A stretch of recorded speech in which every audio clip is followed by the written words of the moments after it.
So personally, I played sport my whole life, and after I stopped playing competitively, I taught PE and coached. And so both those experiences inform my current research. I like to think of sport and physical activity as a mechanism that drives community building and impacts our health, our physical, social, and emotional health.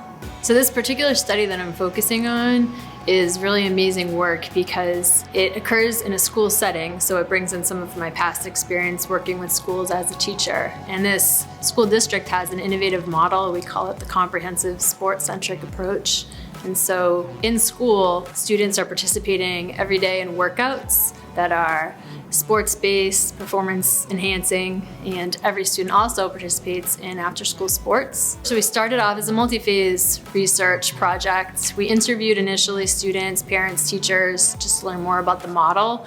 And through those interviews, we developed a scale to measure motivation, how sport motivated students at school. We administered a pilot test to students, to upper grade students, and we found that the strongest indicators of motivation were forms of relatedness, so the relationships, the social relationships that students have at school were really strong positive drivers for their performance. But we're going to administer a survey again, and this time we're going to look at a number of different outcomes that are associated with motivation through sport at school. We're going to look at sense of community, school climate, a measure of safety at school, some physical health outcomes like physical activity, sedentary behavior, and then also a couple of outcomes that were originated from our interviews, teasing and bullying. We're going to look at those sort of factors. Another outcome that emerged during interviews and also during our initial survey was that we found some strong differences based on gender.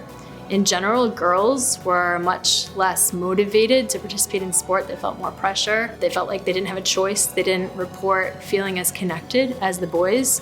And so we're also going to follow up with some interviews using a photo voice methodology where we're going to try to empower girls to take pictures of their experience participating at sport in school and try to highlight what excites them versus maybe the barriers, what's difficult for them at school, and then have those girls share their most memorable pictures with us to try to facilitate deeper conversation and understand gender-related differences in sport participation. This has a strong potential to be translated to other schools, particularly the after-school sports component.